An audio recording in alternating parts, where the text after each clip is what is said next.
E Bom dia, minha gente.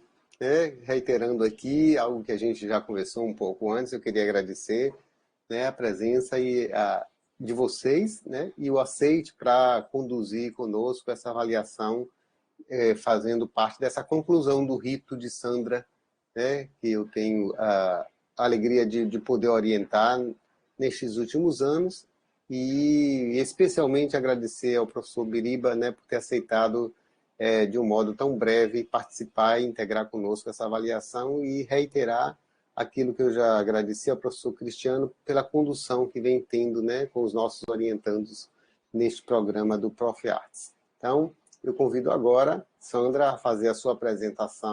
Sandra, você tem de 20, no máximo 30 minutos para fazer essa apresentação, que é resumir oralmente aquilo que nós já lemos e fazendo suas considerações. Depois disso, nós seguiremos com o rito, O professor Ricardo Biriba vai fazer o parecer dele, vai dar as impressões, as sugestões, fazer as considerações, como chamamos, E a gente depois ouve o professor Cristiano. Muito obrigado. Vamos lá. Vocês estão visualizando o slide? Porque eu tenho uma dificuldadezinha na parte... essa parte tecnológica, Tá ótimo. Já estamos visualizando. Obrigado. tudo certinho. Então, assim, de novo, bom dia, Eu quero agradecer ao professor Cristiano, mais uma vez, que eu tive a honra de pegar algumas disciplinas com ele esse mês passado. E ao professor Biriba, que para mim foi, assim, encantador tê-lo de novo em minha jornada acadêmica. É uma honra ter vocês aqui nesse momento. Agradecer a Cajaíba pela dedicação e pela paciência. Estou aqui para apresentar esse artigo, e finalizar essa minha jornada acadêmica, por enquanto. E essa escolha que eu fiz, de pesquisar e defender esse artigo, que tem o título de O Ensino da História da Arte e a Preservação da Memória em uma Experiência de Mediação na cidade de Salvador, é uma vontade muito antiga que eu tenho, desde a época da minha formatura, que eu comecei a atuar em sala de aula. Eu sempre tive essa inquietação, quando os professores davam aquela coisa pronta do imprimir, do pintar, do recortar, eu tinha essa inquietação, de fazer com que os meninos conhecessem a história da arte durante as aulas, mesmo que viesse acompanhada de certos tipos de atividade. E aí eu iniciei essa pesquisa, logo quando eu comecei a sala de aula, e iniciei uma pós até onde tinha esse título, mas não levei à frente. Foi quando veio essa oportunidade, do Prof. Arts, e aqui estou, hoje já para apresentar esse sonho que eu tinha, Então, aqui é um pouquinho de minha trajetória, Minha primeira graduação foi em desenho, na UFBA, depois eu fiz marketing, aí fiz a pós em artes visuais, outra pós em arte terapia, uma pós em neuropsicologia e uma pós em moda, que é a minha verdadeira paixão. Hoje eu estou atuando na rede municipal de Dias Dávila, com turmas do 1º ao 5º ano, Então, esse artigo vem apresentar minhas reflexões, sobre a experiência desenvolvida nessa escola, que é um município pequeno, de uma comunidade bem carente, e eu escolhi atuar com as turmas do 5º ano, porque são turmas que eu peguei desde do 1º, e vim trabalhando essa questão de inserir a história da arte nos momentos, nos conteúdos. Comecei praticamente em abril, essa pesquisa, essa experiência educativa, porque eu achava que era de grande relevância.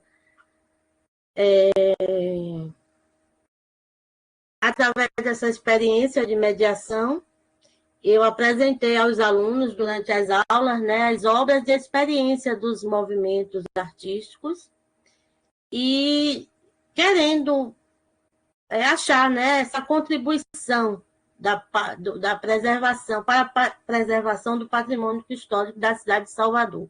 Por quê? Porque lá em Dias d'Ávila não existe, né, muitos fatos que eu podia trabalhar nessa cidade. Então, o mais próximo seria Salvador, e por muita sorte eu consegui, na gestão atual, ônibus para trazer os meninos, porque caso não conseguisse, tornaria mais difícil, mas consegui. E essa pesquisa inspirou em ações pedagógicas, né, dos conceitos de Paulo Freire e Ana May. Por quê? Porque eu baseei no PPP de minha escola, que ele é feito na experiência de Paulo Freire, né? Então, por isso que meus aportes, a maioria são em Paulo Freire, e Ana May, pela paixão que eu tenho das escritas dela, né? Então, esse artigo objetiva refletir sobre a influência do ambiente escolar e a construção da identidade cultural das minhas crianças, né? E eu gosto muito desse pensamento de Freire, que diz que o aprendizado do ensinante ao ensinar se verifica à medida em que o ensinante humilde, aberto, se ache permanentemente disponível a repensar o pensado, rever-se em suas posições. Então, eu acho assim que o educador deve estar sempre aberto, né, com humildade, e deve estar sempre ali com a vontade de ensinar, não preso ao conteúdo que exige, né, a gestão. Mas, além daquele conteúdo, eu acho que você tem o amor pela arte, que é o meu caso, e o que eu via nas escolas era crianças sem uma reflexão artística, né? Às vezes eu mostrava alguns fatos da história da arte que os meninos não sabiam, que os meninos não tinham ouvido falar. E dizia, a aula de arte é assim. Então, eu me senti assim, eu queria passar aquilo para meus alunos, como foi construída aquela arte até chegar aos dias atuais. Aqui fala, né, também do projeto, né, porque eu me inspirei em Paulo Freire e Ana May, porque eu gosto muito dessa abordagem triangular dela, né, que sustenta os pilares, que é conhecer a história, o fazer artístico e o saber apreciar a obra de arte. Então, acho que é uma base da aula de artes. Eu fazer meu aluno conhecer a história, botar ele para fazer o artístico e apreciar depois as obras, não só deles, como dos colegas. Então, eu realizei esse processo utilizando as artes, né, a cada sociedade que ela foi construída, no caso, seus movimentos, e mostrando a meus alunos a riqueza cultural que foi construída pelos primórdios. Isso aqui foi o primeiro trabalho onde eu iniciei, né, com o conteúdo da pré-história, onde no pátio da escola eu botei vários papéis e distribuí às turmas e pedi para que eles fizessem um painel a partir do conteúdo que eu dei sobre a arte rupestre, onde eu mostrei slides, tudo isso a eles. Eles concluíram aqui. E, assim, as aulas de arte precisam ser exploradas em todas as suas vertentes, porque a arte, hoje em dia, antes as escolas diziam que eu sou de arte, só o fazer artístico. Mas agora, ao lançar os concursos, a artes entra música, teatro e dança. Então, muitas vezes, joga esse profissional na escola como professor de arte. Só que a habilidade dele é teatro, a habilidade dele é música. Então, ele começa só a trabalhar aquele conteúdo acadêmico que ele aprendeu e não fala do todo o processo artístico, né? Então, as aulas devem ser criativas e, ao mesmo tempo, investigadoras dos porquês da sua existência, dos caminhos percorridos, dos materiais que hoje estão sendo utilizados. Então, a aprendizagem de arte possibilita o conhecimento, né, da comutação das culturas, de forma que tem um favorecimento e um reconhecimento entre a diferença delas, né, e transformando essas referências em suas próprias criações. Então, eu apresento ao meu aluno o mundo artístico, e a partir disso eles vão criar as referências dele, sem esquecer aquilo que foi construído remotamente. Aqui eu botei algumas atividades, né? Ao longo, quando finalizava a aula, eu lançava a proposta, pedia para eles pesquisarem algo em casa, e na próxima aula, na outra semana, eu sempre fazia um trabalho com eles. Aí aqui eu trabalhei arte figurativa, né, com mosaico. Aqui eu dei uma lixa a eles de parede e o lápis de cera, e eles trabalharam isso aqui. Então, utilizei o quê? Da aula de textura, da aula de cores, né, para eles chegarem isso aqui. Trabalhei os artistas brasileiros. Aqui foi um aluno meu que fez o autorretrato da mãe dele, né, quando ele trabalhou o autorretrato. E aqui foi onde iniciou as saídas já, né? Que a primeira saída eu fiz toda um apanhado com eles, fiz debates, peguei também o pessoal de apoio que iria para as visitações, que foi os cuidadores, a gestora e outra professora. Fiz todo um histórico, né, descrevendo o caminho que íamos percorrer, porque tinha crianças que nunca tinham saído do município. Então, eu fiz um apanhado, falei da geografia, dos lugares, o caminho que a gente ia percorrer até chegar aos museus, né? E aí, a primeira visitação foi no Museu de Arte Moderna, onde estava uma exposição que misturava vários artistas. Então, assim, um momento foi oportuno, que eles visualizaram, né, presenciaram o que eu já tinha dito a eles em sala de aula, que a arte é um ciclo, né? Que a arte, o que é construído, nunca mais é esquecido e que pode ser misturado em um só ambiente artístico. Nós podemos fazer exposições onde vão ter todas as linhas artísticas. Não precisa ser separada. A arte não é uma coisa separada. A arte é um englobamento. E depois seguimos para o Museu Abelardo Rodrigues, no Pelourinho, onde tinha aquela arte mais antiga, né? Esse museu é arte sacra. Então, eu levei ele justamente para ver o conflito que existia visual. E foi lá que começou a estranheza, né? Porque, apesar de eu ter mostrado a eles, ter feito visitas virtuais em sala de aula, foi lá que começou a estranheza quando ele viu aquela proporção, né, do corpo humano, com chagas, aquela coisa bem real. Então, causou um momento de estranheza, não só entre o aluno, mas também entre os funcionários que me acompanharam. Depois dessa visitação, eu fiz um momento para tentar acalmar e passar o que estava ali, né? E mostrar a eles que foi realmente o que eu falei em sala de aula, mas eu sei que o novo assusta. E alguns até saltaram, né? Poxa, Pro, foi surreal, foi verdadeiro o que a senhora mostrou. E com isso os alunos mostraram, né, o prazer em aprender, mesmo estando assustados com o que viam.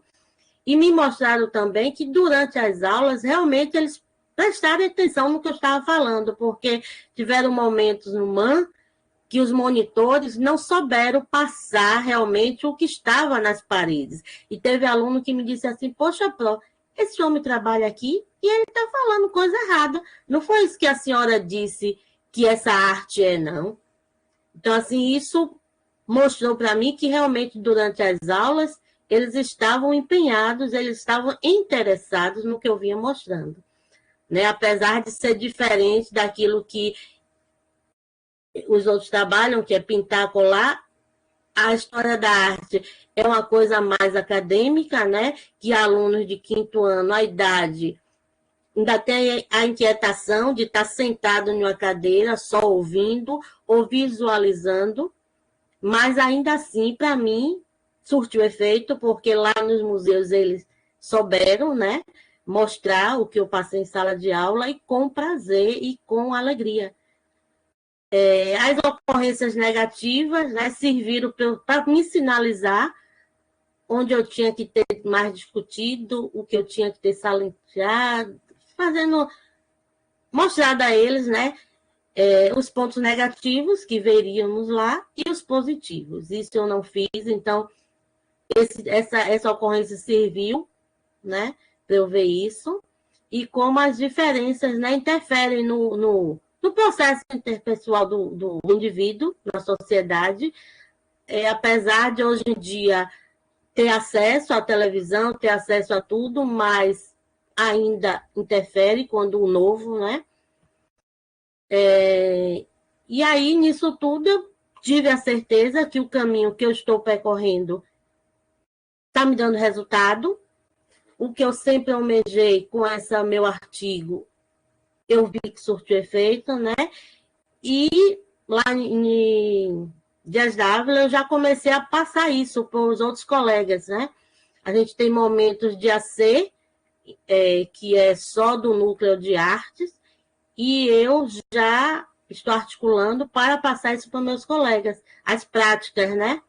Que eu alcancei ao decorrer desse ano. E mostrar que a história da arte é um fator primordial nas salas de aula, que faz parte do conjunto dos conteúdos programáticos.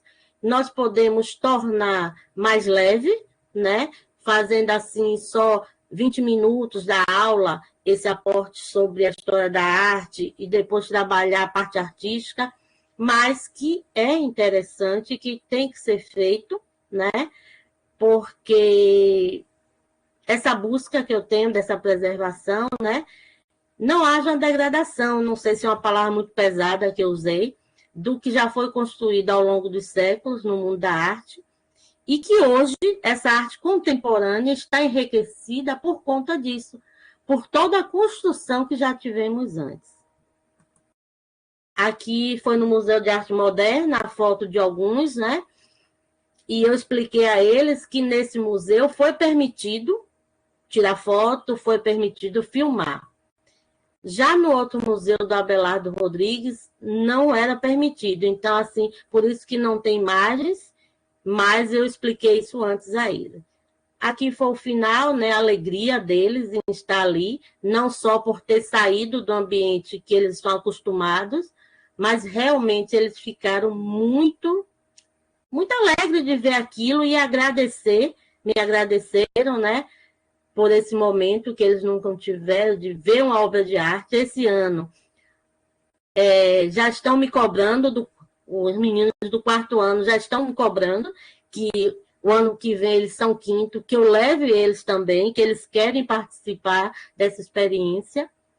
Então, com tudo isso, eu sinto, né, que essa conclusão de minha pesquisa, a divisão desse saber, foi positivo, né? E que meus alunos gostaram, e por isso eu sigo em busca de novas conquistas, novas discussões, e enfim, é isso aqui.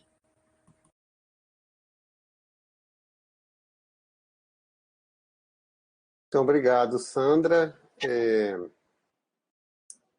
Dando prosseguimento agora, né, a esse rito, né, de finalização, vamos escutar, então, o professor Biriba, né, que é o nosso convidado externo e que está diretamente, né, relacionado a esse tema, como ele já falou anteriormente à gravação, né, pelo fato de estar numa seara na qual ele domina, né. Quando eu aceitei a orientação de Sandra no mestrado, embora seja de uma área de conhecimento da qual eu não sou muito...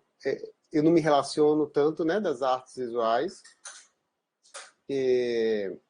A questão da mediação, né, que está relacionado à recepção, foi o que me levou a aceitar esta orientação, Biriba. Então, fique à vontade para fazer suas considerações. Obrigado desde já, mais uma vez.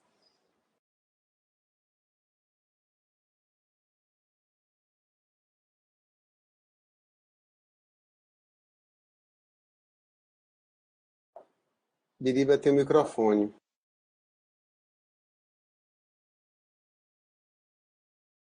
Desculpe. Obrigado Cajaíba, mais uma vez, pela confiança e parabenizo, né, ao programa, porque essas discussões são super importantes, o Prof. Arts abrir esse espaço, né, e como um curso profissional, de um mestrado profissional, eles têm sido muito procurados, porque muitos profissionais da educação, ou muitos profissionais da arte mesmo, mais voltado para artistas, eles não encontram espaço para poder discutir sobre a produção artística como um todo. Então, os mestrados profissionais têm sido uma opção interessante e eficaz para que possa orientar esses artistas a trabalharem essas questões. Sandra, né, parabéns pelo seu trabalho na escola, Sandra. E é um desafio muito grande. Você mesmo coloca, principalmente na educação básica, até o 5º ano, você vai pegar crianças de 9, 10 anos, às vezes um atrasado na escola pública chega com 11 anos, mas é um desafio muito grande, você das artes visuais e ter que dar conta de todas as linguagens artísticas, não é isso? Esse já é o primeiro desafio que a gente encontra. Tá? E nesses espaços de educação, sobretudo na escola pública, a gente vai muito raramente encontrar espaços bastante adequados para que a gente possa exercer a nossa prática artística, ter aulas com mais qualidade, com técnicas, materiais expressivos, e espaço para que o estudante possa se sentir mais à vontade para trabalhar. Eu já trabalhei desde a educação básica e hoje trabalho na pós-graduação também. E sei como é tão difícil os alunos saírem. Eu fui professor de dança, né, que trabalhava com expressão corporal para o colégio ISBA há muitos anos atrás, e eu percebia que era um desafio enorme para mim, porque esses alunos saíam da sala de aula de matemática, por exemplo, ou de uma aula que a professora estava dando, e entravam na sala de dança entendendo que ali seria um recreio para eles. Então, a gente conseguir controlar isso e fechar uma aula em 50 minutos e devolver esses alunos para a sala de aula é uma coisa que é totalmente ineficaz para que a gente pudesse trabalhar. E é um dos maiores problemas que a gente enfrenta hoje, é exatamente essa relação da área das artes dentro da educação básica em todas as escolas. Eu não digo que é somente nas escolas públicas, as escolas privadas também enfrentam esses problemas, porque nós somos exatamente colocados em terceira opção, como a arte é. Tá? Então, parabéns por esse desafio que você enfrenta, inclusive viajar com crianças nessa faixa de idade, de lá para cá, e se responsabilizar sobre isso. Né? Isso é um trabalho que não tem preço. Eu viajo muito com os meus alunos da universidade e que também são bastante trabalhosos, talvez até mais. Tá? Bom, partindo para o seu texto, você é bem breve, para que a gente possa ir conversando e colocando algumas questões que me chamaram muita atenção sobre essa experiência, que é muito mais um relato, né, de experiência que você discute sobre as suas práticas educativas, as suas ações, melhor dizendo, as suas ações educativas em sala de aula, onde você vai buscar essas reflexões a partir dessa preservação da memória da cidade, da memória cultural da cidade de Salvador, através dessas aulas que você ministra, né? E buscando o patrimônio artístico e cultural da nossa cidade. Né? Tem como essa base conceitual o nosso Papa da Educação, o Paulo Freire, e da Arte e Educação, Ana May Barbosa. Tá? Muitas coisas da Ana May Barbosa a gente já vem discutindo muito para avançar nas discussões dela. No decorrer da minha observação sobre o seu trabalho, eu vou tentar encontrar onde a gente vai chegar em Ana May e no Paulo Freire, que é super importante para que você possa aprender um pouco sobre esses avanços na educação, na arte e na educação na contemporaneidade. Inclusive, existe um artigo muito importante de um professor da Escola de Teatro, que é Raimundo Leão, não sei se ele está ainda na escola, sobre arte e educação, em que ele elucida vários pontos importantes que eu fui buscar esse artigo. Eu me lembrei, ele foi meu colega quando eu ensinei na faculdade social ali do ISBA. Ele dava teatro, eu dava manifestações culturais brasileiras. E eu gostava muito das intervenções dele nas questões conceituais sobre arte e educação, né?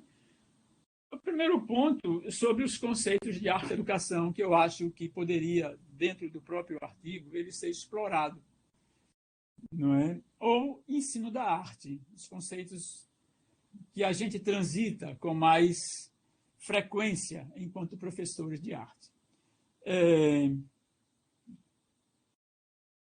Esses desafios, não é, como também um educador,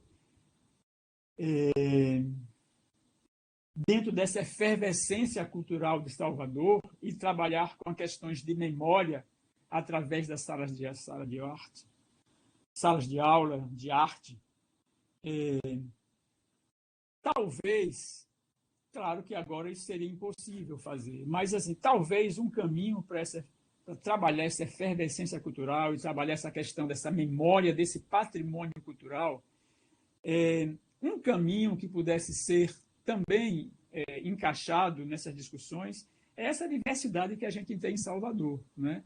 Então, você foi buscar dois pontos chaves, ícones da cidade de Salvador relacionados às artes visuais, né? Que é o Museu de Arte Moderna, que tem essa variedade de artistas nessa exposição específica, com uma diversidade de artistas do Brasil inteiro, né, de vários lugares do Brasil, e o outro museu, que é o Museu de Trabalhos de uma época bastante antiga, né, barroca, neoclássica, para que esses alunos pudessem fazer essa comparação, e você manifesta aí esse espanto sobre as diversidades e esse impacto que os estudantes têm ao verificar essas contradições, tá? O que eu sinto também um pouco de falta é que nesses artigos que a gente constrói, eles possam ser construídos muito mais a partir daquilo que a gente observa, para poder fazer as nossas reflexões, as nossas críticas e as nossas autocríticas sobre aquilo que nós vivenciamos, de forma mais intensa do que mesmo ter uma narrativa sobre o processo. Tá? Claro que as narrativas sobre o processo é importante, mas eu acredito que poderia ser melhor discutido, melhor refletido a partir de, ou seja, e muito mais do que sobre isso que você fala. Tá? Um aspecto importante sobre o fato aprender e criar que você trata a partir das pedagogias que você utiliza para contribuir com a formação desses alunos, tomando como base a base de Ana May Barbosa, que é essa pedagogia triangular, e no aspecto aprender a criar. Eu acho isso extremamente fundamental. Tem um educador alemão chamado Joseph Beuys, é um humanista, um performer, um dos maiores humanistas do século passado no universo da arte, eu considero, que ele diz o seguinte: na contemporaneidade, ele fala isso na década de 70, na contemporaneidade, nós precisamos, se queremos ensinar arte a uma criança, é muito mais importante aprender, fazer com que ela aprenda a criar. Ou seja, nós não precisamos ensinar ela a desenhar, não precisamos dar a ela lápis e papel na mão, mas simplesmente fazer com que ela brinque, fazer com que ela pense, fazer com que ela se veja no seu ambiente, no seu espaço, e aprender a pensar e a modelar ideias, que ele fala, não é? Esculpir ideias com as crianças e fazer com que essas crianças brinquem, extravasem, sem enjoar a brincadeira que eles estão fazendo. Isso também é dentro de uma pedagogia da Reggio Emília, que eles trabalham nessa perspectiva de criação. Tá? Então, eu senti falta no seu trabalho de também abordar algumas pedagogias que estão muito sendo trabalhadas atualmente na formação de crianças através da arte, que são pedagogias que avançaram muito no tempo, até porque hoje estamos vivendo uma estrutura de ensino em um processo de transformador muito rápido. E as pedagogias Waldorf, as pedagogias construtivistas, as outras pedagogias que são construídas pelos brasileiros. Nós temos um contemporâneo da Ana May Barbosa, que me falhou o nome dele agora, mas ele tem tido um trabalho importante nesses avanços sobre exatamente esse ato de transformar o ensino da arte em propostas mais arte-educativas. E essas propostas arte-educativas, a gente tem várias modalidades, que inclusive são colocadas enquanto as suas diferenças, que seriam o ensino da arte, arte como caráter emancipador da educação, e compreender o trabalho humano dentro de uma livre de opressão, arte-educação sem hífen, arte-educação com barra, arte-educação separada, arte-educação como um nome junto. Então, o que significa cada elemento desse?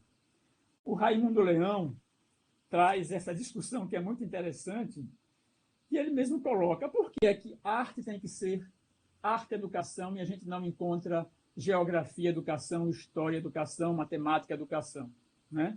Porque somente a arte tem essa configuração, ou é possível criar essa configuração com essa área de conhecimento, tá? Dentro desse campo profissional do ensino da arte. Então, é bastante interessante a discussão, que eu acho que o seu artigo poderia também propor ou discutir, como você traz com a questão da pedagogia triangular, essa função do ensino da arte na escola, que a partir dessa narrativa da sua experiência de vida como uma narrativa da sua experiência dentro da escola, ela pudesse avançar para novas discussões a partir dos problemas que você vem enfrentando na sala de aula. Tá? Algumas questões contraditórias que eu encontro também no seu artigo, que são, quando você coloca aqui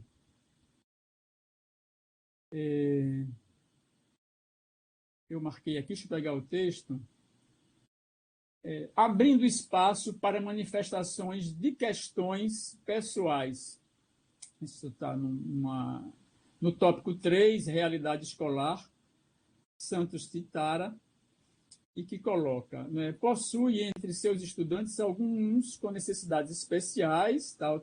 É possível perceber que muitos estudantes não estão integrados em famílias com estrutura financeira e emocional estável. Além disso, pertence a comunidades religiosas distintas, por vezes conflitantes. Por esta razão, procurei incentivar um comportamento afetuoso, abrindo espaço para manifestações de questões pessoais tão escondidas e que dão um grande conteúdo simbólico para as produções artísticas. Até aí, tudo bem, mas logo em seguida, você coloca que as atividades em artes produzidas nas minhas salas de aula sempre ocasionam um estranhamento ao aluno por abordar, talvez, elementos que não fazem parte do cotidiano dos alunos. Então, isso foi uma opção sua, porque isso não deu certo quando você quis trazer essa sua relação, né, da sala de aula e a relação do aluno na sua casa, e você traz essa possibilidade de elementos que não fazem parte do cotidiano deles. Eu fiquei assim um pouco confuso sobre isso. Tá? No tópico 4, quando você coloca que é uma vivência, então tem alguns termos que você coloca que talvez não seja adequado, talvez possa ser substituído por outros. Por exemplo, a arte evoluiu ao longo dos séculos. Mais à frente você coloca a cronologia iniciada na pré-história até a contemporaneidade.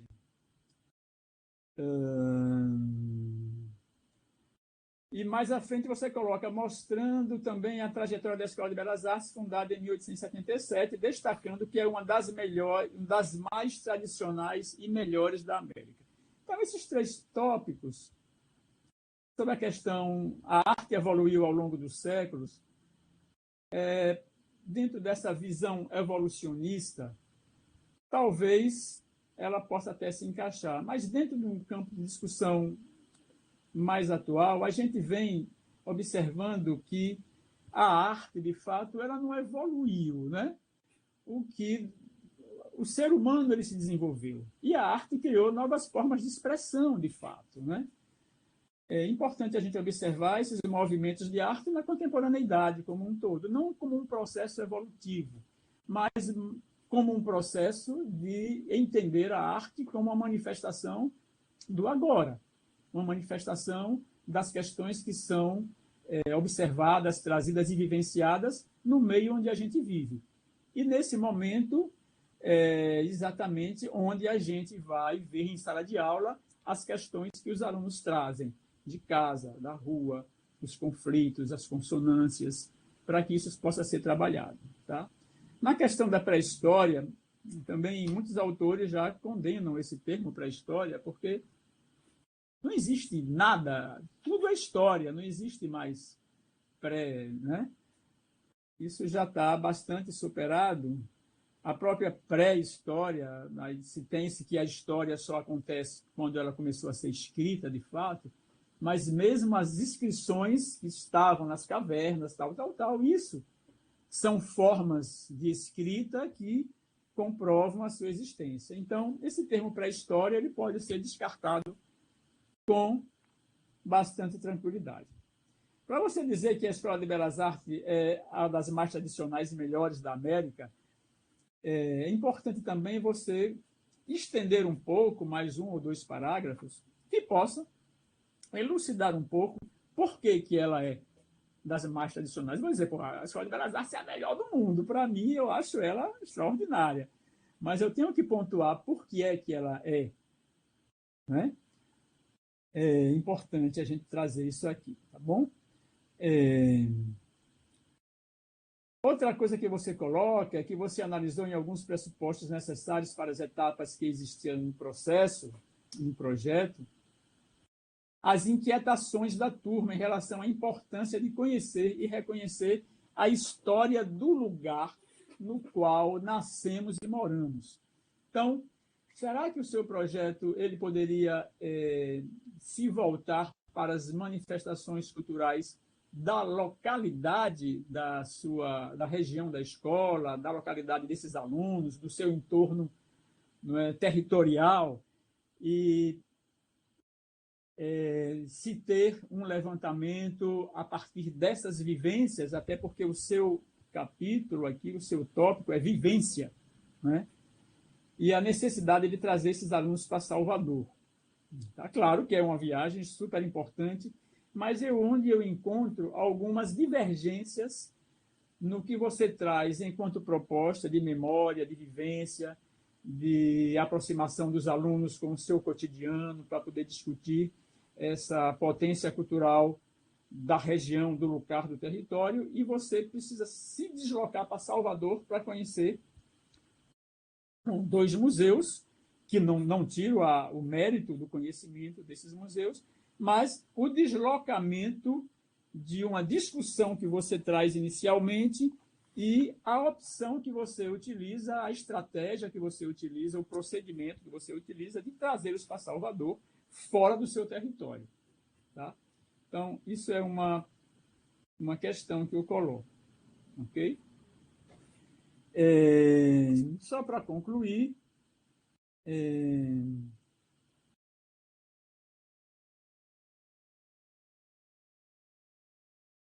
que dentro desse seu diálogo e dessa sua discussão e da produção desses alunos, que você traz essa construção da identidade cultural. Então, como seria essa construção dessa identidade cultural se, de fato, ele vai conhecer um museu que tem uma diversidade de obras do Brasil inteiro e um outro museu com obras de caráter mais clássico? Que construção da identidade cultural é essa? Será que isso não fortaleceria exatamente não favorecimento de um encontro dessa identidade cultural que seria da sua região, das manifestações culturais que tem no seu próprio lugar, na sua própria localidade, onde eles moram, onde eles vivem? Bom, só como uma questão, tá?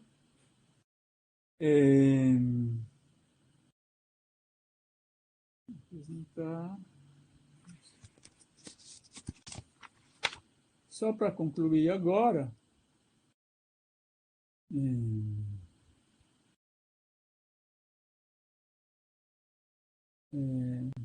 bom, é mais ou menos isso, porém, lá no início, eu acho que, ou seja, em todo o texto, às vezes a gente encontra alguns parágrafos que são bastante confusos, mas que eu acho que isso ainda dá tempo de corrigir. Eu acho que não é uma coisa assim, também tão grave. Por exemplo, no parágrafo no início, você tem, em um único parágrafo, você utiliza a palavra cultural 4 vezes. E a palavra artístico, artística, 3 vezes. Então, eu acho que dá para dar... Isso aqui é só um exemplo, tá? Em várias partes do texto, a gente pode também ter outras passagens. É logo no início, na introdução, no 3º parágrafo. A partir desta pesquisa, tal, um parágrafo ficou um pouco confuso. Tá? Então, eu coloco aqui essas observações e coloco essa questão final sobre essa... Onde é que você encontrou, de fato, esta memória que você traz no título do seu trabalho, né? E essa construção dessa identidade cultural, né? Ainda que no seu título tenha uma mediação na cidade de Salvador. Então, é nesse ponto que eu observei esse distanciamento dessa construção da identidade cultural de uma cidade que eles moram e ser necessário trazê-los para Salvador para poder exercitar essa construção de identidade. Ok? Eu acho que é isso. No mais, parabéns pelo seu esforço. Eu acho que nós estamos aqui para auxiliar, para ajudar as pessoas a continuarem, seguirem e fazer com que elas não desistam, que elas sempre continuem buscando, trabalhando, sobretudo numa profissão tão difícil e tão desqualificada que temos pelos governos estaduais, municipais, etc, etc, etc. Tá? Muito obrigado, Cajaíba. Desculpe a breve observação, mas foram os pontos que me destacaram mais. Ok? Obrigado.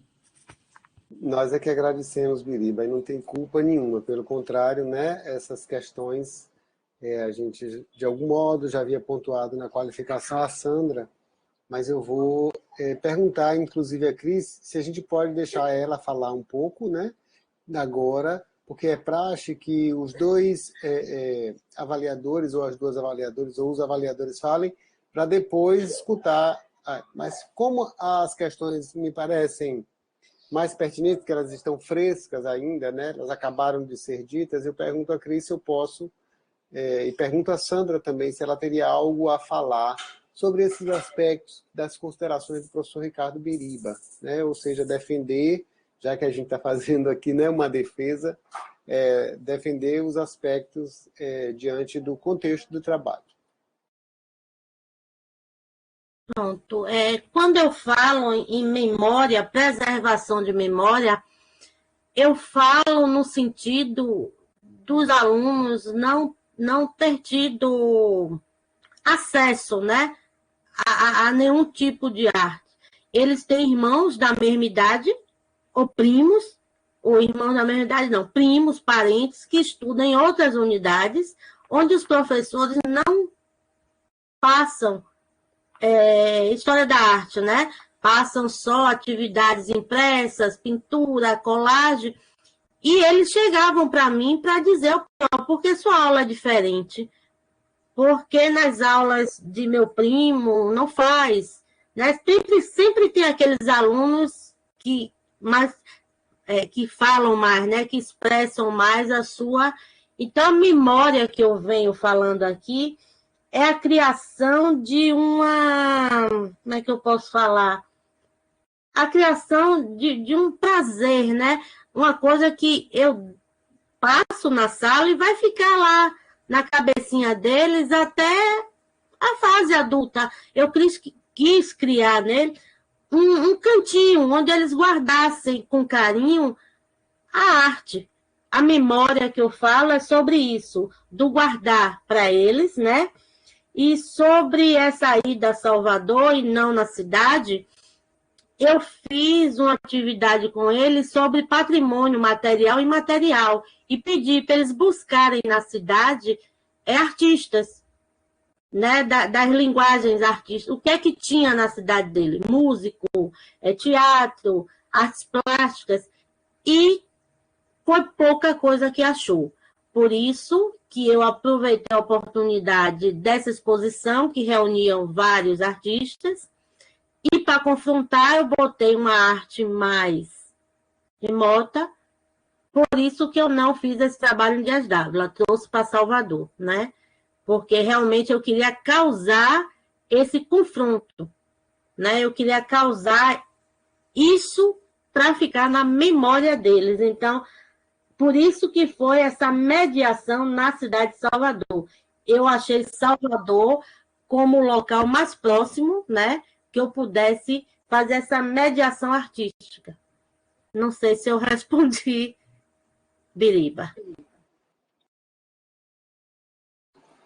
Microfone, Biriba. Oi, Sandra. Sim,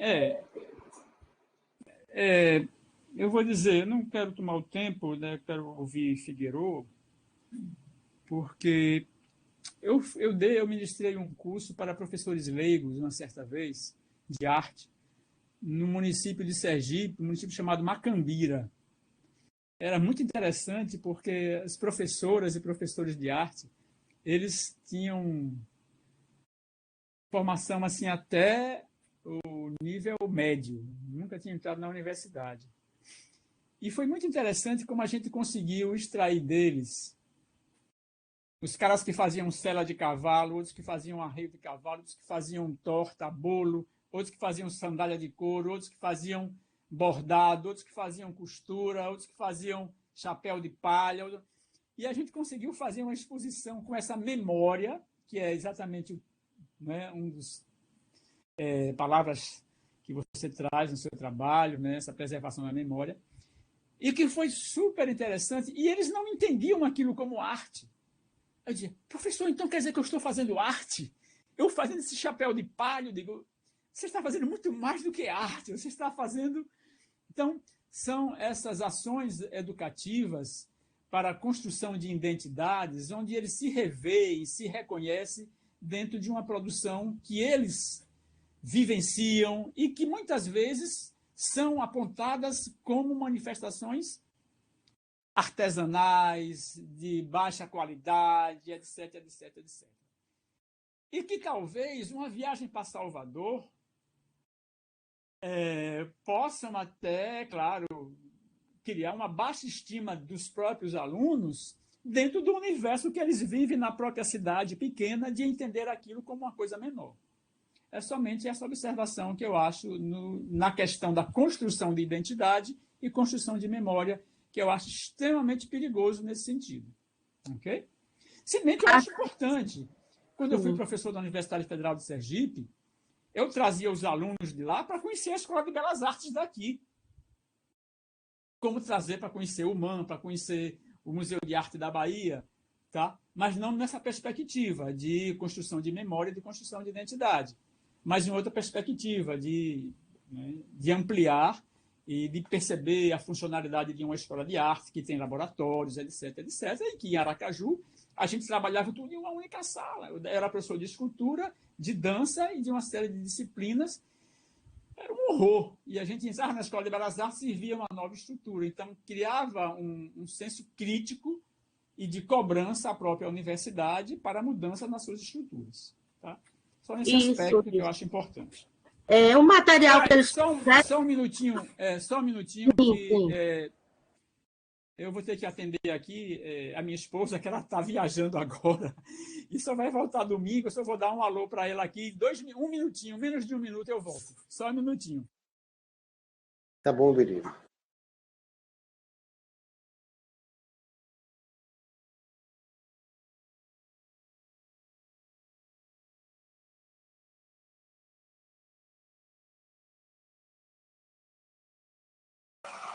Pronto, ok. Vamos embora. Eu aproveitei bastante coisa, né? Porque quando eu falei de patrimônio material e imaterial, eles me trouxeram algumas coisas, sim, que eles acharam na cidade. E eu mostrei a eles que, apesar de pequenas, tem que ser valorizada. Tem o que? A praça, os monumentos tem a praça, embora de pessoas desconhecidas, anônimas, né? Eles mostraram a linha do trem, que eu disse que tem lá a casinha, que está caída. Então, eu busquei também valorizar o local. Só que eu quis ampliar, né? Eu quis ir além. Sandra, o professor Biriba está falando de um aspecto que é em relação assim, olha, toda vez que a gente te escuta, Sandra, a gente percebe, toda vez da qualificação aconteceu a mesma coisa. Porque o que está em jogo aqui é um texto que vai para o repositório, tá? Essas informações, elas não estão no texto, é isso que ele está chamando a atenção para estes aspectos, né? Assim, ele não está questionando o teu fazer, a tua ação na escola, não. Ele está questionando um resultado que é um artigo que está sendo submetido agora, nesse momento, né, a uma banca examinadora. Então, a distância entre aquilo que você fez e aquilo que você escreveu é o que ele está verificando, né? E ele está chamando a atenção para esses aspectos, tá? Certo, entendi perfeitamente. Só quis salientar, mas eu entendi o que ele quis passar. Obrigado, então, Biriba. Vamos ouvir, Cris. Bom dia, Sandra, bom dia, Cajaíba, bom dia, Biriba. Um grande prazer estar aqui com vocês novamente. Bom dia. Obrigado pela confiança, Cajaíba e Sandra, por me convidar para essa banca. Muito feliz de acompanhar, né, o desenvolvimento de Sandra, de como que o trabalho está se encaminhando para a finalização. E adorei a fala de Biriba, todos os pontos me contemplaram totalmente. Eu acho que são elementos, ele levantou elementos para reflexão muito importantes, né? E que tem muito a contribuir, né? Que tem muito a dizer sobre todos os trabalhos que a gente desenvolve aqui no Profartes, né? Eu acho que a Sandra está de parabéns. Esse experimento que ela desenvolveu com os estudantes foi um experimento de muito sucesso. Me deu vontade de ser estudante, como eu já havia falado na qualificação. dá para ver que os estudantes, eles realmente aproveitaram muito, né, esse momento, essa visita, até esse estranhamento, né? Então, acho que foi assim, sucesso total. Porém, a gente está aqui avaliando um texto, como bem o Cajaíba colocou, né? A gente não está aqui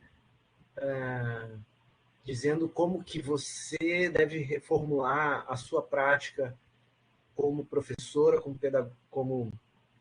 né, como arte educadora, mas a gente está aqui tentando dar uma contribuição para ativar as potências da sua prática, que essas potências estejam presentes no texto, que elas realmente se transformem em contribuições para os próximos mestrandos, né, para que as pessoas leiam e consigam ver, consigam se inspirar na sua prática, tá?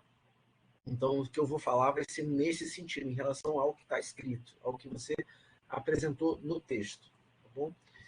Eu acho que, de maneira geral, Sandra, falta uma boa olhada na escrita, como bem o Biriba colocou. Tem às vezes, umas frases um pouco desconexas, um pouco coisa de uma formatação, tem uns espaços colados, umas palavras grudadas, às vezes uma coisa assim. Então, falta uma revisão mais aprofundada, tá? Eu posso, assim, eu me comprometo a sentar com você, tá? Para a gente realmente bater parágrafo por parágrafo. Eu acho que é importante, eu acho que merece, tá?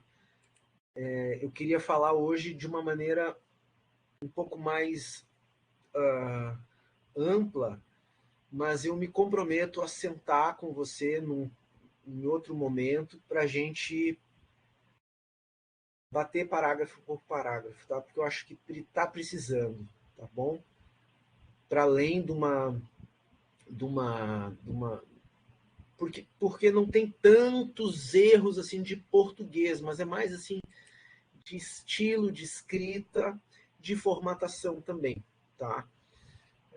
Então, assim, para deixar a escrita um pouco mais fluida, são coisas pequenas, mas que vão fazer a diferença na qualidade do texto final, tá? Então, eu gostaria de me disponibilizar a sentar com você em um momento que você possa, tá? Que a gente tem aí, eu acho que em meia hora até uma hora a gente consegue passar todo o texto, tá? Aí a gente vai pontuando, você vai anotando, né? Para você pegar, você ainda tem o arquivo aberto, né? No Word, para a gente fazer uma revisão, assim, eu acho que vale a pena. Tem uma consideração também sobre as imagens que você coloca no texto, que são importantíssimas, que são fundamentais para a gente ter a dimensão do seu trabalho, mas que eu acho que elas ficaram um pouco fracas, assim, um pouco empobrecidas. Eu acho que a maioria das imagens ficaram achatadas, distorcidas, com baixa resolução, sabe? Eu acho que merece a gente ter uma qualidade. Você talvez resgatar a imagem original. Será que ela distorceu na hora que colou no Word, a hora que achatou? Eu acho que isso empobrece o trabalho, sabe? De maneira. Quando eu vejo uma imagem distorcida, eu já fico assim, poxa, distorceu. Então perde um pouco a riqueza daquela experiência, daquele momento, né? Então isso também é um detalhe que no final ele pode fazer a diferença do trabalho revelar aí uma potência do seu trabalho, tá? Então revisar as imagens, eu acho que quase todas, essa última que está em tela, que é de todo mundo ali no final da saída do Man ali, tá legal. Eu acho que essa foi a melhor imagem. Mas as outras estão achatadas, comprimidas, eu achei que não ficou legal, tá? Assim, uma coisa que eu acho que aí eu não sei se vai dar tempo ainda de resgatar ou de reformular, né? Dado já que você fez esse trabalho com a turma do ano passado, né? Essa viagem foi feita em 2022, né? Não sei se você ainda tem acesso a esses estudantes, né? Então depois você pode responder melhor. Mas eu senti falta da voz deles, entendeu? Porque você, em alguns, você dá umas pílulas ali, você diz assim, que causou estranheza, tá? Aí daqui a pouco você... alguns estudantes usaram a palavra surreal. Olha, aí já tem... Você começa a dar uma descrição do que aconteceu e da percepção deles em função desse estranhamento. E já dá uma dimensão, poxa, ele falou surreal, né? E essa palavra, esse termo surreal, ele já virou quase que uma gíria, né? Já perdeu um pouco do sentido do que é o surreal ou de da dimensão do que é essa qualidade surreal, ou até uma referência a uma vanguarda estética do surrealismo, né? Mas de como que ele está olhando aquela arte sacra e ele pensa, nossa, surreal, né?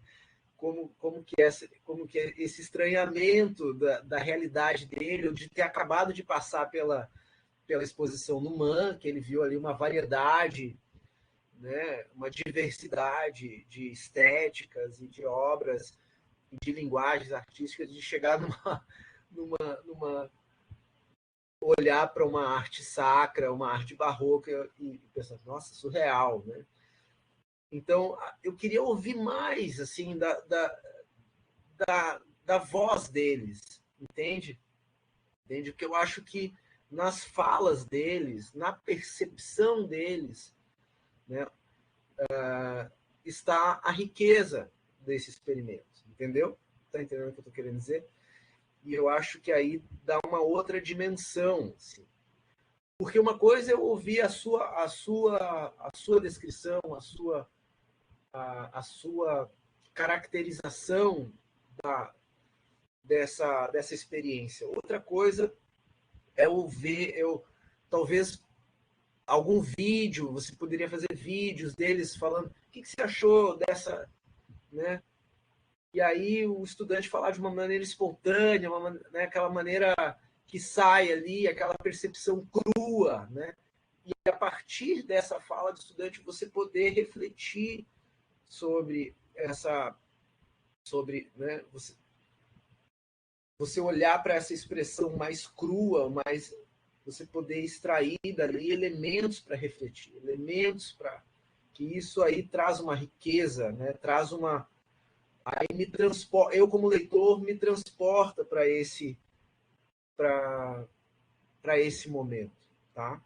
Inclusive no texto tem um momento que você fala que depois você sentou com eles, fez uma roda, e aí você provocou eles para eles produzirem alguns textos, mas isso não voltou para o seu texto. Me fiquei curioso para ver o que eles falaram, né? Porque às vezes até uma fala até desajeitada ou até mal educada, entre aspas, deles, pode trazer elementos para a gente, entendeu? Enquanto educadores, poxa, olha só, né? Até uma fala, sabe, assim, não gostei, achei feio, achei velho, não sei, tô aqui pensando alto aqui, né, me imaginando o que algum estudante possa ter encontrado, né?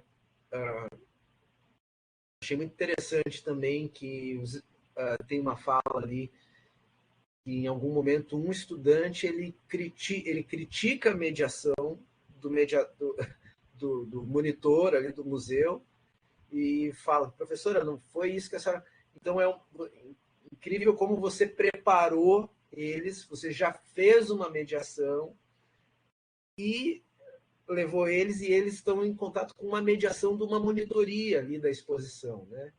Então, mas eu queria ouvir mais. Aí tem muitas coisas, porque eu fico ouvindo a sua voz, eu fico ouvindo o seu filtro, a sua reflexão, mas eu queria ouvir mais deles, né? Porque para a gente, enquanto pesquisadores de arte e educação, é muito importante. Isso, a percepção dos estudantes revela traços, né? Revela elementos que nos faz refletir de uma maneira mais profunda, né? São os dados, né? Esses são os dados, né? Por exemplo, quem faz pesquisa em geologia, por exemplo, pesquisa a temperatura das camadas, né? Densidade. Então, eles usam instrumentos para coletar dados, né? Os nossos dados são as falas dos estudantes, né? O que eles falam, o que eles acharam, o que eles esperavam, o que eles viram de novo, o que eles gostaram, o que eles não gostaram, o que eles acham que poderiam fazer. Será que eles se viram ali? Será que eles já haviam visto algo semelhante? Uma série de elementos. Esses são os dados, né? E claro que a descrição de como você fez e tal, isso tudo é importante também, né? De todo o esforço que você fez para conseguir o ônibus, para conseguir organizar e tal, né? E as escolhas que você fez das exposições, isso tudo é muito importante, faz. Mas eu senti falta da voz deles, tá? Então, queria deixar registrado aqui isso. Então, não sei se ainda há tempo, se ainda tem algum contato com eles, ou se você tem guardado esses trabalhos que eles escreveram, que trouxeram, né? Talvez algum trecho, algum destaque pode enriquecer essa descrição que está no seu artigo, entende? Então, é mais ou menos isso que eu tinha para dizer. Queria te parabenizar o Cajaíba, por mais essa finalização de ciclo, né? Muito importante esse papel de orientação aqui no Profartes, e dizer que tu me coloca à disposição, tá? Espero que a gente consiga marcar um momento para além desse período, desse momento aqui da defesa, para que a gente possa rever alguns elementos, tá? Da sua escrita, para que ela fique um pouco mais fluida, tá bom? São coisas pequenas, mas que podem fazer a diferença. Tá bom? Então, parabéns, Sandra, parabéns, Cajaíba. Obrigado, Biriba, pelas colocações. Obrigado, Cris. Cajaíba, só queria dar o nome que eu coloquei dos arte educadores mais contemporâneos, que é contemporâneo da Ana May, que é o Duarte Júnior. Não estava lembrando do nome dele, minha memória está muito fraca, que é exatamente o livro pequeno, são 60 e 70 páginas, um livro pequenininho, mas que é uma maravilha, e é Por que Arte e Educação, que vale a pena você pegar. Era só isso que estava para lembrar. Pode. Esse livro a gente usou durante muito tempo, né, para o teste de habilidade específica da escola de teatro, né, e era sempre muito provocativo, porque fala, né, do ensino da arte, da necessidade da presença da arte na vida das pessoas e na escola. Bom, aqui nós temos considerações, né, que vão ao encontro muito mais de uma qualificação do que de uma defesa propriamente dita, porque como o Cris sabe, né, e eu também dei essa informação à Biriba, né, o tempo de permanência de Sandra no curso, ele está expirando exatamente agora em dezembro, né? Caso ela não seja, caso ela não conclua suas etapas, né, ela pode ser desligada do programa, porque essa é uma prerrogativa, como a gente sabe, né, que está em torno da vida acadêmica das pessoas, né? E como eu falei também em algum momento, lá no início, né, a pandemia nos trouxe essa necessidade de alargar demais os prazos para que a gente pudesse dar conta. E o sofrimento psíquico que todo mundo foi submetido acabou minando as nossas capacidades, né, de produção. E a gente tem se deparado, né, eu particularmente com Sandra, antes de submeter o artigo dela à qualificação e agora à defesa, todas essas considerações já haviam sido feitas. Assim, Cris está falando, né, de uma coisa que é muito basilar, né, que é muito básica, que é correção do texto.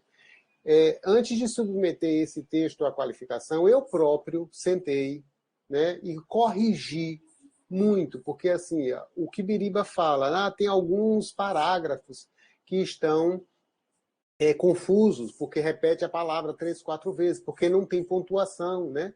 Às vezes você tem um parágrafo em 15 linhas, sem nenhum, sem vírgula, com vírgula, com vírgula. Isso tira o fôlego da gente e tira a nossa capacidade de compreender. Para ela, isso está lá muito bem, porque assim, foi ela que teve aquela vivência, foi ela que viveu. Para ela, aquilo está evidente, mas a diferença entre aquilo que eu penso e aquilo que eu digo, que eu escrevo, consequentemente, é o que está em jogo aqui. É uma capacidade de nós podermos transcrever e aí escrever aquilo que nós vivenciamos de um modo bastante... eu passei para a Sandra Biriba um arsenal de bibliografia que é muito intenso, né? E ela se comprometeu pós-qualificação. Ela nos disse o seguinte, na quarta-feira que vem eu entrego o trabalho. E a gente se deu conta ali de que Sandra não estava compreendendo a natureza das considerações que a banca tinha feito, porque ela achou que em uma semana daria para dar conta de um trabalho que não seria feito de modo algum por ninguém, por mais que dedicasse tempo de 24 horas em menos de 3, 4 ou 5 semanas. Ali eu me dei conta de que Sandra não estava... assim, que o limite de Sandra havia sido encontrado em relação à sua produção, né? Então, quando o Cris reivindica as vozes dos estudantes, inclusive o texto que eu tinha escrito falava um pouco, porque ela usa algo que é contraditório. Ela se refere aos estudantes com o mesmo pronome, os estudantes. E não sei por que razão, né? O texto voltou da revisão, porque eu pedi a ela, eu disse a ela que eu não tinha mais condições de fazer isso que Cris está propondo que seja feito, de sentar e de corrigir o texto. Então, ela prometeu para nós que o texto viria por uma revisão, com todas as considerações e tal. Mas me parece que a pessoa que ela conseguiu para revisar, que ela pagou, inclusive não foi barato, ela já revelou isso para mim, né, particularmente, não tem esta capacidade de tratar um texto acadêmico, de enxergar. Essa pessoa que fez a revisão de Sandra, ela não conhece, não detém as normatizações, as técnicas, não detém. O texto voltou, e aí eu me arrisco a dizer, com exceção das referências, que estão muito bem organizadas e que eram muito caóticas, o texto voltou cheio de problemas, cheio de outros problemas, de concordância verbal, de concordância nominal. Eu apontei tudo novamente. Eu disse que não ia fazer isso, mas eu fiz. Né? O texto dela está aqui, uma versão, né, que eu grifei tudo em verde de novo para mostrar, né, assim, que a contribuição de Sandra poderia ter sido melhor utilizada, mas ela não teve a sorte de encontrar uma pessoa que pudesse ajudá-la, né, nisso que nós não podemos fazer, mas que ainda assim a gente está disposto a fazer. Então esse trabalho ele tem que ir para o repositório, né, em caso seja aprovado, mas ele não pode ir do modo como está. Qualquer acréscimo que seja feito aqui, como foi feito na qualificação, ele vai voltar com problemas outros, ele vai virar uma esfera assim, porque a forma né? E aí tem a própria ansiedade de Sandra, que ela já confessou que tem, né? Ela deseja muito que esse trabalho seja concretizado, seja finalizado. E aí isso nos coloca numa vibração, né? Que a gente quer adiantar e a gente não tem a tranquilidade de sentar, né? De enxergar, de compreender as questões que estão sendo colocadas. Isso, Ricardo, que você colocou, Biriba, foi apontado por Carla, né? Essas noções de evolução de arte, essas noções de pré-história, tudo isso foi anotado. Sandra recebeu isso anotado. Ainda assim, o trabalho voltou com essas nomenclaturas, né? Porque, então, eu estou fazendo essas considerações, né? Apenas para que a gente está fazendo uma defesa, mas assim como o Cris já colocou, né? E Biriba também, trata-se de uma experiência extremamente vital. É importante que outras pessoas tomem conhecimento de ações que estão sendo desenvolvidas em escolas públicas.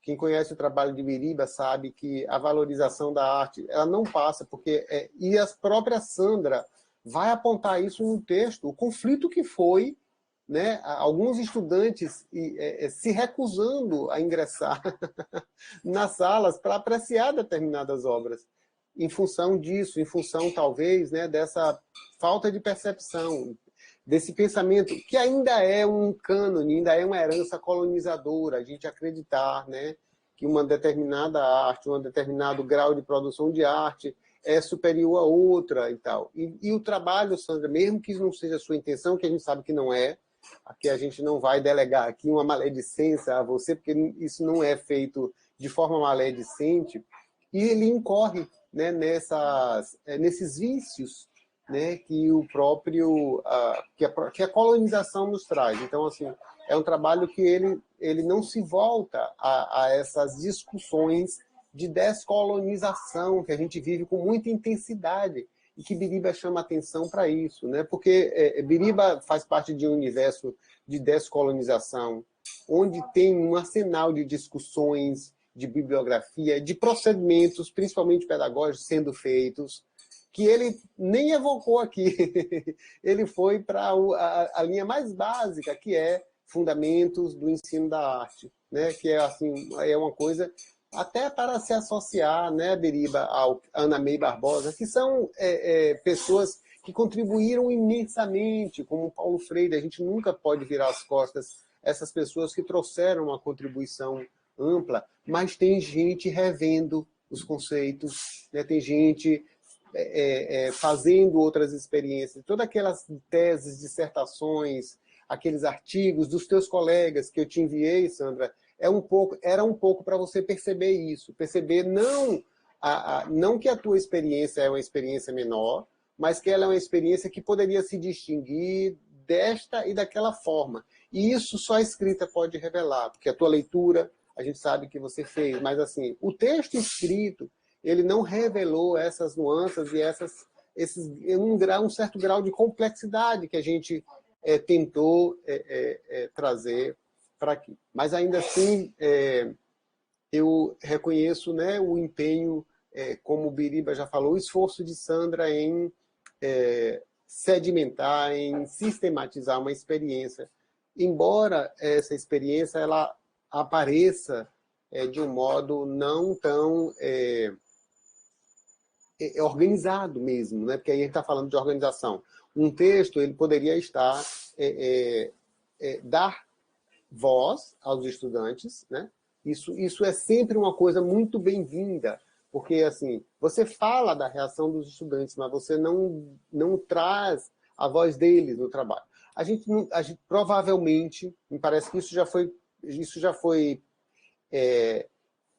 foi reivindicado na qualificação. Você disse, inclusive, que tinha essas anotações, não foi, Sandra? Mas elas não entraram nem no anexo do trabalho. E além disso, entrou um só. E além disso, nós temos umas fotos lá depois no anexo que a gente não sabe qual a conexão delas com o texto, com a experiência, né? São fotos bonitas, inclusive.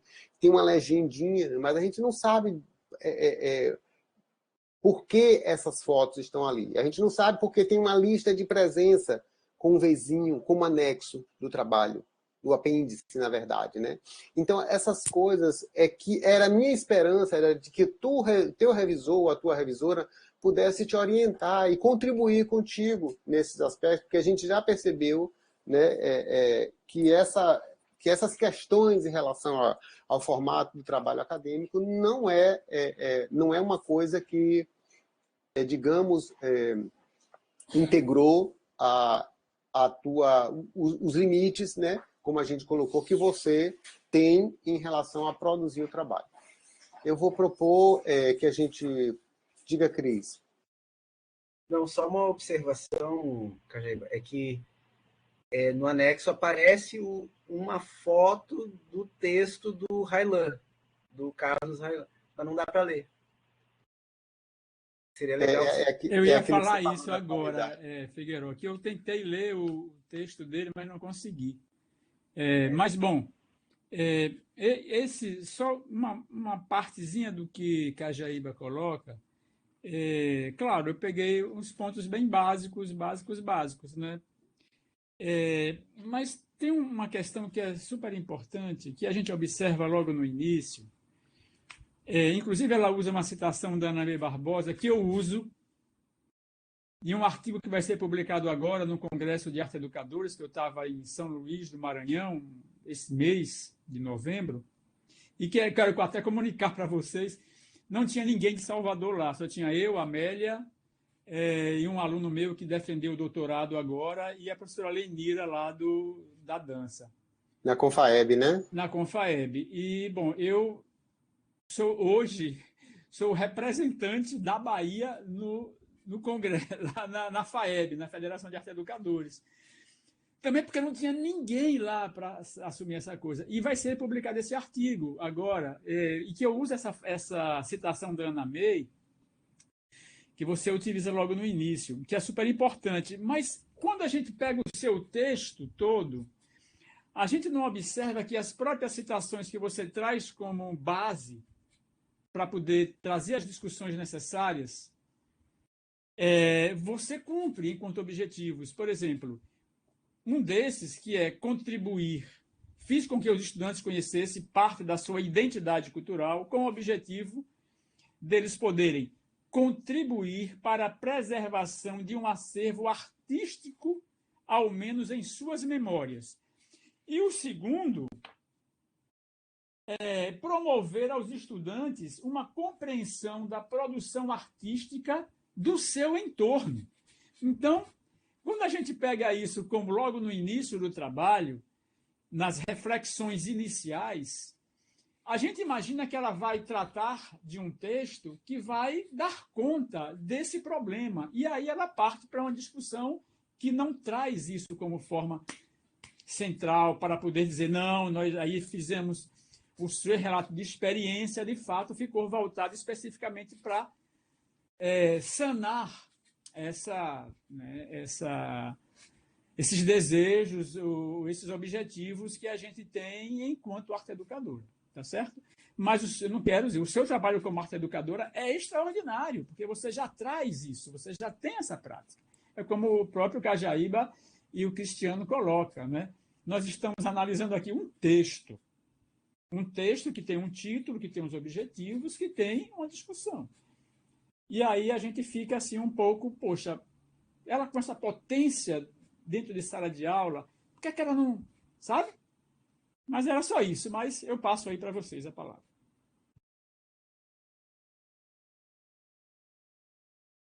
Bom, eu acho que a gente precisa, Sandra, conversar nós três, né, aqui na sala, e aí a gente volta a te chamar para a gente seguir conversando, né, e dar o resultado, porque isso é praxe, né? Se a gente estivesse numa sala, ou a gente iria sair para um outro lugar, ou a gente ia lhe pedir para sair, né? E nesse momento você ia estar com convidados e tal. E como isso a gente está fazendo virtualmente, né? Eu vou te pedir, eu sei que é um momento de aflição, mas a gente não pode, né, passar essa etapa, infelizmente, para que a gente converse nós três, os examinadores, para dar o resultado assim que você voltar. Tá bom? E que nós não estamos aqui para prejudicar ninguém. A gente está muito mais para ajudar, para colocar para frente, para incentivar, muito mais para isso do que de prejudicar. Não, tá horrível, tchau, rua. Jamais. A gente não tem. Nós, como educadores, nós condenamos esta prática sobretudo. Ok? Fique tranquila. Tá bom. E, Cristiano, muito obrigado. Eu vou aceitar sim, viu? Beleza, Sandra. Conta comigo. Sandra, eu te aviso pelo zap, viu, Sandra? Fique atenta lá, viu? Na hora de voltar, tá bom?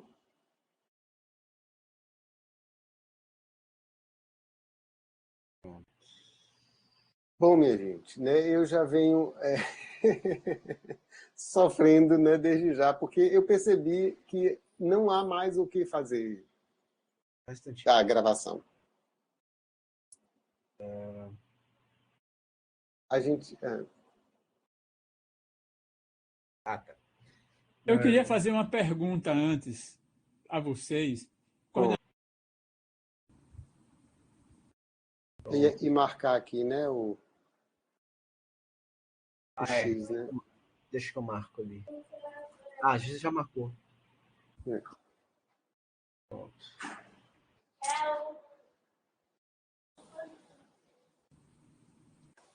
Pronto, Sandra. Pronto. Por ansiedade, tá tudo bem. Ansiedade faz parte hoje de todos os processos, né?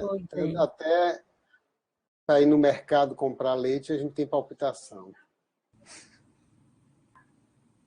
Bom, vamos lá.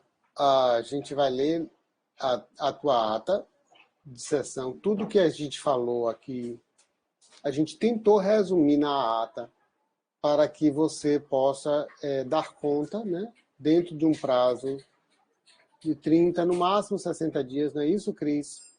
Perfeito. Dessas prerrogativas. E aí, Sandra, assim, eu sei que você se cercou de pessoas que não te fizeram, assim, que não corresponderam à expectativa e ao pagamento que você fez, certo?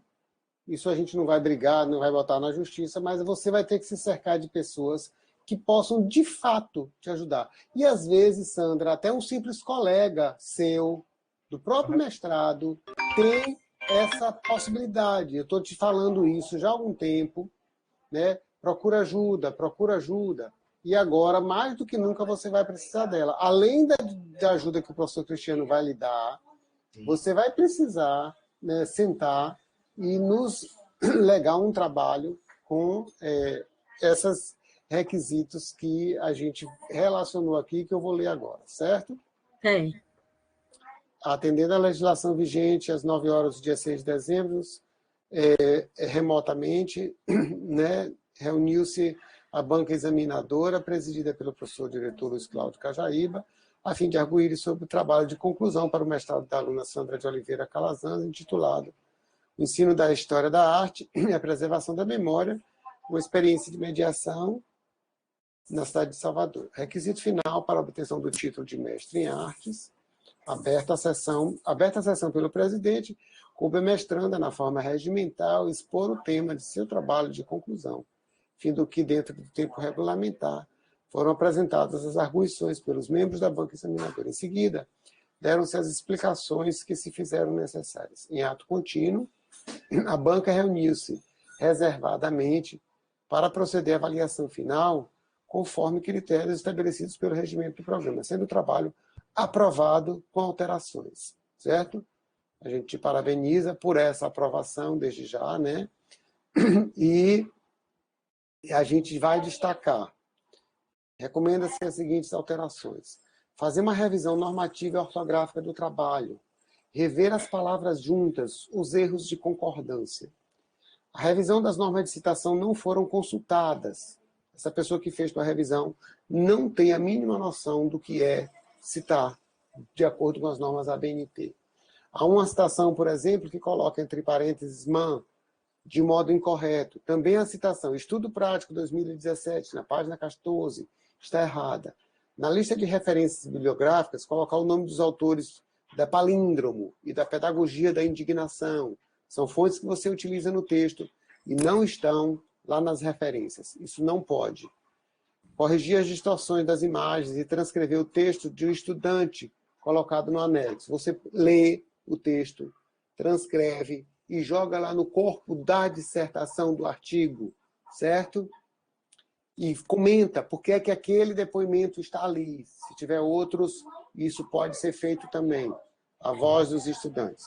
Introduzir o conceito que consta na obra Porque a Arte e a Educação, de Duarte Júnior, que ela está falando desse modo igualmente a você. Então, pega este livro, que é um livro básico, dá uma lida e coloca ali conceitos de Duarte Júnior para discutir isso que você está fazendo, que são muito similares às experiências. Aquele tanto de dissertação que eu te mandei, né, que não aparece nas tuas, pelo menos um texto a mais você contemplar. Corrigir o quarto parágrafo da introdução, que tem muitas palavras repetidas. Formular melhor a aplicação da noção de que está no título, que está equivocado, pois os termos remetem à preservação da memória, que implicam em outros procedimentos. Excluir os termos preservação e memória do título, porque quando a gente fala de preservação de memória, a gente está falando de processos muito diferentes disso que você está fazendo. O que você está falando é de influenciar as pessoas a se lembrarem, se recordarem de experiências pedagógicas. Preservação de memória é um processo dentro da museologia muito mais amplo, e você, mais do que ninguém, sabe disso. Eu, que não sou da área, sei que quando a gente escreve preservação de memória, se a gente for no Google, a gente vai achar uma série de livros falando de preservação de memória, que é um conceito isso, né? E você está usando, não dessa forma, você está usando como uma forma mais simplificada, de fazer com que as pessoas se lembrem das experiências que tiveram na escola. Corrigir as noções de evolução e pré-história no item 4, contextualizando de acordo com as colocações do professor Ricardo Biriba durante a defesa. Você vai ter acesso a essa gravação, então, da mesmo modo como você teve acesso à gravação da qualificação, né? E aquelas comentários que a professora Carla fez também não foram contempladas. A gente espera que dessa vez, Sandra, você, como tem um tempo maior e sem a aflição da defesa, você possa se dedicar com essa ajuda do professor Cristiano e com a ajuda de mais alguém que você pode pedir a esses aspectos, certo? Ver, olha, a defesa falaram isso, como é que eu faço isso? Está aqui. E o texto, quando ele vier, ele tem que vir revisado, normatizado. Ele não pode vir como se eu ainda fosse teu orientador. Tá bem? Tá bom, Sandra? Sim. Anexar ao apêndice os depoimentos transcritos e comentados de estudantes que participaram do processo. Justificar no texto escrito por qual razão as imagens aparecem no apêndice. Você colocou lá várias imagens e a gente não sabe por que aquelas imagens estão ali. Se elas têm relação com o processo pedagógico que você desenvolveu, isso tem que ser dito, isso tem que ser escrito lá, certo? Estão desconectadas. A parte da Cris, você disse que tinha deletado, Cris, aquela parte dos rostos, né? Então, aqui, eu pulei. Você tinha escrito, né? Próxima... na próxima página. Tá. Lembrar do que já falamos na qualificação. As fotos de estudantes menores só podem ser publicadas se tiver autorização dos responsáveis por isso. Se você tem essa autorização, essa informação deve ser inserida na introdução do trabalho. Se você não tiver, você vai pedir a alguém para borrar os rostos das crianças, para que elas não sejam reconhecidas. Certo? Sim. Você não pode divulgar imagens de pessoas sem autorização, principalmente de trabalhos acadêmicos. Isso é um código de ética dos procedimentos acadêmicos, certo? Pronto. Nada mais havendo a tratar, foi encerrada a sessão, lavrada a presente ata, que vai assinada pelos membros da banca examinadora e pelo acadêmico. Então, essa ata vai ser encaminhada a você, para você assinar, né? E para a gente poder lançar no sistema a tua aprovação. E outra coisa, antes de enviar, de postar no SIGA-A, que teu artigo vai ter que ser postado lá no SIGA-A. né? O professor Cristiano já se dispôs a ajudar e eu também tenho que fazer uma verificação anterior. Então, você só vai receber o teu diploma se cumprir essas etapas. Viu, Sandroca? Certo. Então é isso. Então, uma pergunta, Cristiano, posso fazer? Pode, claro. Então, assim, eu fui aprovada com ressalvas, então, assim, nem acesso a como é que se diz? A um atestado de conclusão eu não posso, só após. Não, você vai ter essa ata. A ata que você chegou nesse ponto. Você defendeu o trabalho. Falta as correções. Sim, sim. Ainda não concluiu. Esse aqui é um item obrigatório para a conclusão. A conclusão é quando você tiver o diploma. Quando tiver feito as correções, o Cajaíba vai ler. Se ele tiver ainda alguma consideração, ele vai voltar e você vai ter que fazer as reformulações. Quando ele der o ok, vai se encaminhar para fazer o diploma. Pronto, então assim... Uma coisa, foi colocado o prazo, Cajaíba, para ela fazer as alterações? Foi. Foi Então, com 60? Foi quanto tempo? Foi 60, foi? Está fechado, Cajaíba. Então, assim, nem o atestado eu não posso pegar ainda. Peraí, para que você quer um atestado? Para quê, Sandra? Esclareça para a gente. Estou me solicitando na Secretaria de Educação, logo após eu fizesse a defesa, caso fosse aprovada, levar um atestado. Perfeito. Essa ata ela já é um documento assinada, claro, por todos nós, de que você cumpriu essa etapa. Sim, sim. Isso. É isso que está acontecendo, é esse o ponto que estamos. Sim. Porque você recebeu dispensa do Estado para fazer o mestrado e eles querem a comprovação de que você já terminou, é isso? Não, é porque lá no município tem um sistema de progressão, né? Então, eles passam nas escolas, antes de finalizar o ano, perguntando quem está na fase de mestrado pode entregar esse atestado de conclusão de defesa até X data, porque se eu entregar até o dia 20, digamos, de dezembro, eu tenho esse acesso progressivo de salário ainda em 2024. Caso eu passe de entregar esse atestado do dia 20, eu só vou ter esse avanço progressivo em 2025. Né? Então, eles passaram nas escolas fazendo esse apanhado de quem está no mestrado e dando essa informação. Sandra, bom, então, quando a gente assinar essa ata, você apresenta ela, viu? Certo. Tá bom, então. Eu vou enviar por e-mail essa ata para coletar as assinaturas, tá bom? Tá bom. E aí, o mais breve possível, todo mundo assina, a Sandra já fica com esse documento em mãos. E também correndo para fazer as alterações. Sim, sim. Certo. Aí, não creio que eu acho colegas para isso, mas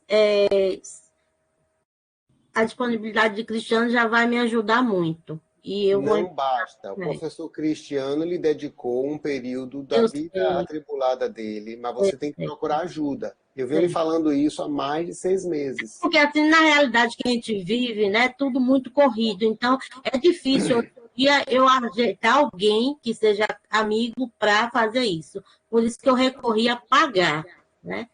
Mas assim, você sofreu um golpe aí, viu, Sandra? E, inclusive, eu escolhi porque ela tem livros já impressos, né, em tudo,